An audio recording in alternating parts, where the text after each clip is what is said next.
La veritat és que m'han pillat una mica desprevingut perquè... Gràcies, Uri. No esperava sortir allà i és possible que se m'oblidi algun tros del monòleg, cosa que de fet dona igual perquè tractant el tema que tracta és el tema de les primeres borratxeres, ja va bastant bé, ho puc aprofitar i tot.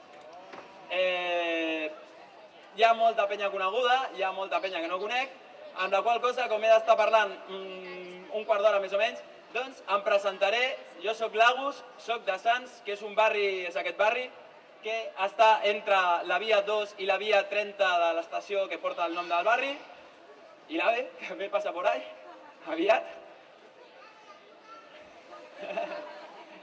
Vale. I jo tinc, no sé, soc polifacètic, m'agrada fer moltes coses, entre les quals, doncs, m'agrada veure Calimocho i jugar al duro. Són algunes de les coses que m'agraden fer. Bueno, doncs, començo explicant. Molts de vosaltres em preguntareu què fa aquest xaval fent un monòleg si és evident que no és monologuista. Sí, teniu raó. Però que surti algú i que em digui que no sóc un borratxo. Correcte. M'he decidit a parlar de les primeres borratxeres perquè és una cosa que marca tota la teva existència. La primera borratxera marca tot el teu futur. Començant pel fet que la primera borratxera marca quina serà la beguda que no podràs tornar a veure mai més. És a dir, si la primera borratxera l'agafes bevent ginebra, la ginebra et sabrà de colònia la resta de la teva vida. Clar que un toquecillo de colònia sí que té, s'ha de reconèixer. Doncs sí. Per això jo recomano a la gent que s'hagi d'iniciar en el món de l'alcohol, que em sembla que per aquí estem tots una mica iniciats, per si de cas, a la gent que s'hagi d'iniciar en el món de l'alcohol, que ho faci amb begudes d'aquelles que no suposa un trauma no tornar-les a veure mai més. És a dir, orujos d'aquells d'un tiet teu del poble, licor de carxofa o directament alcohol del botiquín, perquè mai et suposarà un problema que un col·lega et convidi a un cubata d'alcohol del botiquín. I jo què sé, mai se sap, que segurament tampoc et convidaran a vodka o rom, però per no descartar temes.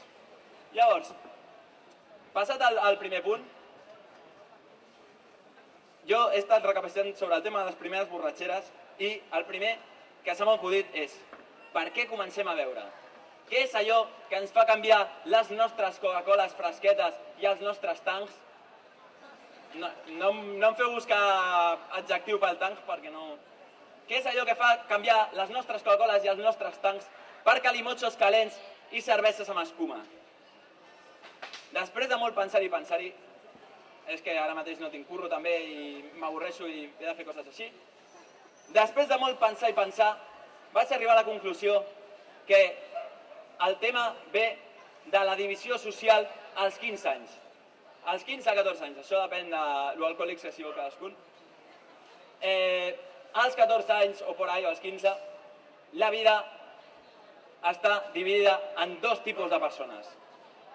Un gran estrat, molt gran, que inclou la gran majoria de la població, que són els pardos. Perdó, que som els pardos. I després tenim una petita escala de gent que són els guais. Tots els pardos volen ser guais i els guais volen ser més guais encara. Llavors, tu fas com a pardo, arribes a l'escola i, joder, veus el guai i dius, hòstia, aquest tio és guai. I arriba el dia determinat en el que ja arriba al sostre i dius, aquest tio és guai. Que és el dia que arriba borratxo a classe i cau al damunt de la taula, tal que així. I tu dius, joder, però que guai! I tu vols ser com ell. Llavors, et busques els teus 4 o 5 col·legues pardos com tu i decidiu que el següent pas a la vostra trajectòria vital és emborratxar-vos. I hi ha una època en la qual tu et reuneixes a un parc amb una garrafa de calimocho o coses d'aquestes, asseguts a un banc, tal que així, amb els col·legues, joder, somos jóvenes, qué guay.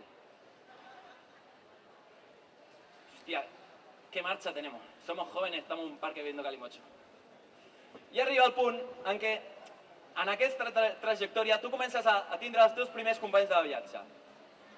El primer, la cervesa.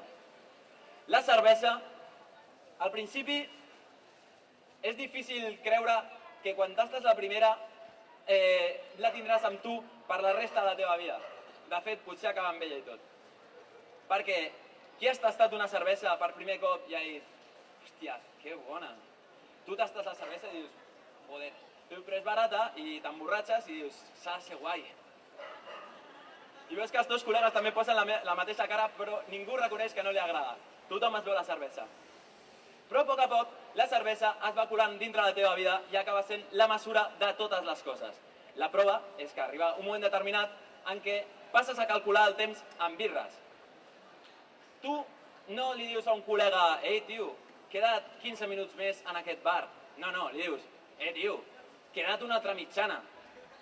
I també directament passes de quedar amb els col·legues, directament quedes per fer quintos.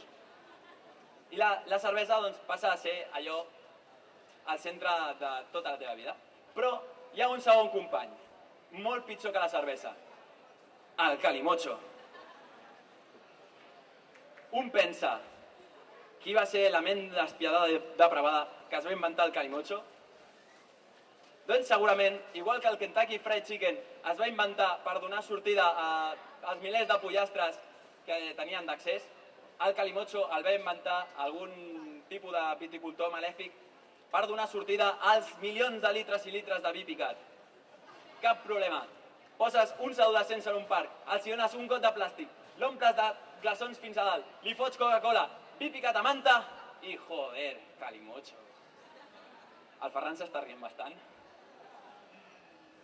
I Calimocho, doncs això. I ja un cop coneixes la cervesa i el Calimocho, ja ha arribat el moment definitiu en el qual he d'explicar la meva primera borratxera.